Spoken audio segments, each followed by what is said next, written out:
पालकांना प्रश्न पडतो की माझी मुलं इतका अभ्यास करूनही त्यांना कमी मार्क्स का पडतात। त्यांना क्लास लावलेले असतात, शाळेत जातात, घरी अभ्यास करतात, तरीही कमी मार्क्स पडतात। आणि प्रत्येक विद्यार्थ्यालाही हा प्रश्न पडतो की मी इतका अभ्यास करतो तरी पण मला कमी मार्क्स पडतात, की मी वाचलेलं माझ्या लक्षात राहत नाही। तर असं का होतं, यासाठी मी त्याच्यावर आधारित असा एक व्हिडिओ घेऊन आलेली आहे की ज्याने जर तुम्ही या सवयी लावून घेतल्या तर तुमच्या अभ्यासात नक्कीच प्रगती होईल। नमस्कार विद्यार्थी मित्रांनो, तुमचे सगळ्यांचे आपल्या चिनू चॅम्पियन मध्ये स्वागत आहे। तर मी आज विद्यार्थ्यांना त्यांच्या कोणत्या चुका होतात अभ्यासाच्या बाबतीत आणि कोणत्या त्या चुका सुधारून कोणत्या सवयी लावायच्या या व्हिडिओमध्ये मी सांगणार आहे। चला तर व्हिडिओला सुरुवात करूया। पण व्हिडिओ हा तुमच्या उपयोगाचा आहे, त्याच्यामुळे व्हिडिओ शेवटपर्यंत पहा, स्किप करू नका आणि सेव्ह करा। तर विद्यार्थ्यांनो, तुम्ही कोणत्या चुका करतात? तर विद्यार्थ्यांनो, तुम्ही अभ्यास करताना कोणत्या चुका करता हे तुमच्या लक्षात येते का? की ज्या वेळेला तुम्ही अभ्यासाला करता तर तुम्ही पहिली चूक कोणती करता की तुम्ही मोबाईल जवळ घेऊन बसता। तुमची दुसरी चूक आहे तुम्ही तुमची अभ्यासाची जागा आणि अभ्यासाचा टाइम फिक्स करत नाही। तुमची तिसरी चूक आहे तुम्ही अभ्यासाचा टाइम टेबल तयार करत नाही। तुमची चौथी चूक आहे तुम्ही अभ्यासाबरोबर अभ्यास करताना तुम्ही नोट्स काढत नाही। तुमची पाचवी आणि मोठी चूक म्हणजे तुम्ही अभ्यास। तर विद्यार्थ्यांनो, तुम्ही ह्या चुका लक्षात आणा आणि त्याच्यावर आपण एक चांगल्या सवयी पाहूयात। तर पहिली सवय तुमची आहे, ज्या वेळेला तुम्ही अभ्यास करताना तुम्ही तुमच्या मोबाईल पासून दूर राहा। जरी मोबाईल, टीव्ही शांततेच्या ठिकाणी तुम्ही अभ्यासाला बसा।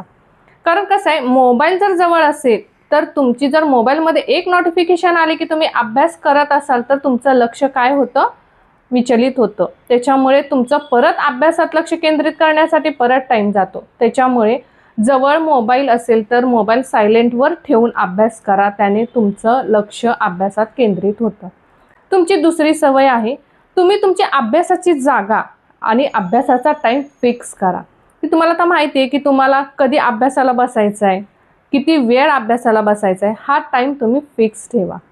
तुमची तिसरी सवय आहे तुम्ही अभ्यासाचं एक छोटं टाइम टेबल तयार करा। म्हणजे आठवड्याचा अभ्यासाचा टाइम टेबल करा। म्हणजे आठवड्यामध्ये तुम्हाला कोणत्या विषयाचा अभ्यास करायचा आहे, तुम्हाला आठवड्यामध्ये कोणत्या दिवशी वाचन करायचं आहे, कोणत्या दिवशी तुम्हाला लिखाण करायचं आहे, हे तुम्ही तुमचं टाइम टेबल तयार करा। ह्याने काय होतं, तुम्हाला अभ्यासाला बसण्यापूर्वी तुम्हाला खूप सोपं जातं। तुमची चौथी सवय आहे तुम्ही छोट्या ध्येयाने अभ्यासाला सुरुवात करा। कसं आहे, पुढच्या महिन्यात जर तुमची परीक्षा असेल तर 50 मार्क्सचा पेपर असेल तर तुम्ही मनामध्ये ठरवा मला 40 मार्क्सच्या वरती मला मार्क्स आलेच पाहिजे। त्याने काय होतं, तुमचं अभ्यासात लक्ष लागतं आणि तुम्ही मनापासून अभ्यास करता। तर तुमची पाचवी सवय आहे ज्या वेळेला तुम्ही अभ्यासाला बसता त्यावेळेला वाचन करता। तर वाचनासोबतच तुम्ही जर लिखाण केलं, तुम्ही महत्त्वाच्या जर नोट्स काढल्या तर तुम्हाला परीक्षेसाठी खूप उपयोगी पडू शकतं। त्याच्यामुळे वाचनासोबत लिखाणाचीही सवय ठेवा आणि प्रत्येक धड्याच्या नोट्स काढा। तुमची सहावी सवय काय आहे माहिती आहे का? तुम्ही आहे ना, काही विद्यार्थ्यांना सगळे विषय सोपे जातात, काही विद्यार्थ्यांना सगळे विषय अवघड जातात, तर काही विद्यार्थ्यांना 1 ते 2 विषय अवघड जातात। तर त्यासाठी विद्यार्थ्यांना तुम्ही काय करायचं आहे माहिती आहे का? जो विषय तुम्हाला अवघड जातो ना, त्या विषयाचा अभ्यास तुम्ही पहाटे लवकर उठून करा। त्याने काय होतं माहिती आहे का, पहाटे शांत वातावरण असतं आणि जे तुम्ही वाचन करता, लिखाण करता हे तुमच्या लक्षात राहतं। त्याच्यामुळे सकाळी लवकर अर्धा तास आधी उठून तुम्ही त्या विषयाचा अभ्यास करा। जो तुम्हाला विषय अवघड वाटतो तो तुम्हाला सोपा वाटू लागेल। तुमची सातवी सवय आहे, काय विद्यार्थी मोठ्याने वाचून अभ्यास करतात त्यांच्या लक्षात राहतं, काय विद्यार्थ्यांना हळू आवाजात वाचतात ते लक्षात राहतं, काही मुलांना मनातल्या मनात वाचलं की लक्षात राहतं। जसं तुमचं लक्षात राहतं तसं तुम्ही वाचून अभ्यास करायचा प्रयत्न करा। तर विद्यार्थ्यांनो, तुम्ही 8वी सवय कोणती लावायची? ज्या वेळेला तुम्ही अभ्यासाला बसताना तेव्हा 30 ते 35 मिनिटं तुम्ही कंटिन्यू अभ्यास लक्ष देऊन करा। पण नंतरला तुम्ही 5 मिनिटांचा ब्रेक घ्या। त्याने काय होतं, तुम्ही फ्रेश व्हाल आणि परत जर 5 मिनिटांनी अभ्यासाला बसला की परत तुमचं अभ्यासामध्ये लक्ष लागतं। त्याच्यामुळे 30 ते 35 मिनिटांनी 5 मिनिटांचा ब्रेक नक्की घ्या। तर तुमची 9वी सवय काय आहे, तुम्ही पुरेशी झोप घ्या।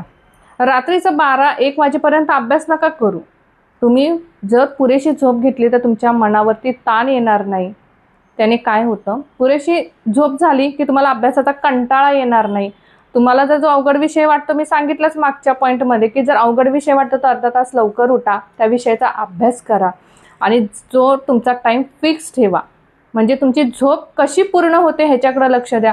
झोप पूर्ण नाही झाली की मनावरती ताण येतो, मनावर ताण आला की अभ्यास होत नाही, टेन्शन येतं. त्याच्यामुळे पुरेशी तुमच्या शरीराला पुरेशी झोप मिळणं हे सुद्धा आवश्यक आहे. तुमची शेवटची सवय काय आहे? 10वी आणि शेवटची सवय म्हणजे तुम्ही 7 दिवस जो अभ्यास करताना, जो 6 दिवस तुम्ही अभ्यास केलाय ना, तो 7व्या दिवशी तुम्ही सगळ्याची उजळणी घ्या. तुम्ही रिव्हिजन करा की तुम्ही या 6 दिवसामध्ये तुम्ही काय अभ्यास केलाय, तुमचा जो अभ्यास केलाय तो तुमच्या लक्षात राहिलाय का, ह्याची सगळी तुम्ही सराव करा. तुम्ही स्वतःची प्रगती स्वतः तपासा. त्याने काय होतं माहिती आहे का, तुम्हाला जे येत नाही ते तुमच्या लक्षात राहत, म्हणजे लक्षात येतं की मला काय नाही आलं, काय येतंय, काय नाही येतंय, कोणता प्रश्न अवघड गेला, कोणतं उत्तर मला सोपं गेलं.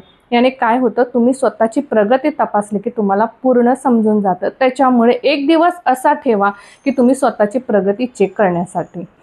आणि विद्यार्थ्यांनो, नेहमी लक्षात ठेवा, परीक्षा पुढच्या महिन्यात असेल तर परीक्षेच्या 2 दिवस अगोदर तुम्ही जास्त अभ्यास नका करू. त्याने काय होतं, तुमच्या मनावरती ताण येतो. तुम्ही जर दिवस म्हणजे दररोज जरी थोडा थोडा जरी अभ्यास केला, एक म्हण आहे ना, थेंबे थेंबे तळे साचे, तसंच आहे. दररोज जरी थोडा थोडा अभ्यास केला तर तुम्हाला परीक्षेमध्ये उत्तम गुण मिळवण्यापासून कोणीही थांबवू शकत नाही. त्याच्यामुळे दररोज थोडा थोडा अभ्यास करा आणि तुमच्यामध्ये प्रगती करा. तर विद्यार्थ्यांनो, तुम्ही सवयी नक्की लावा. तुम्ही थोडा थोडा दररोज अभ्यास करा. वाचन करता करता तुम्ही नोट्स काढायला शिका. त्याने काय होतं, तुम्हाला अभ्यासामध्ये खूप मदत होते, परीक्षेमध्ये चांगले मार्क्स मिळतात.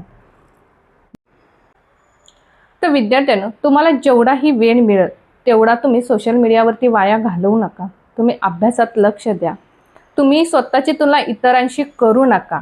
त्याने काय होतं, तुम्ही जर दुसऱ्यांशी तुलना करायला लागले की तुमचा आत्मविश्वास कमी होईल. पहिली गोष्ट म्हणजे तुम्ही तुमचा आत्मविश्वास कमी झाला नाही पाहिजे, असंच राहा. यश मिळवणं म्हणजे जास्त वेळ अभ्यास करणे नाही. थोडा थोडा जरी तुम्ही अभ्यास केला तरी तुम्ही नक्कीच यश मिळवू शकता. आणि तुमचे जे छोटे स्वप्न असतात ते तुम्ही मोठे स्वप्न पूर्ण करूही शकता. त्याच्यामुळे मी ज्या तुम्हाला चुका सांगितल्या त्या चुका सुधारवून जर मी या 10 सवयी तुम्हाला सांगितले, त्या 10 सवयींपैकी जर तुम्ही 5 सवयी आजपासून जर तुम्ही त्या सवयीला सुरुवात केली की नक्की तुमच्यामध्ये यश दिसू शकेल, तुमच्या अभ्यासामध्ये प्रगती दिसू शकेल. त्याच्यामुळे आजपासूनच या सवयींना सुरुवात करा.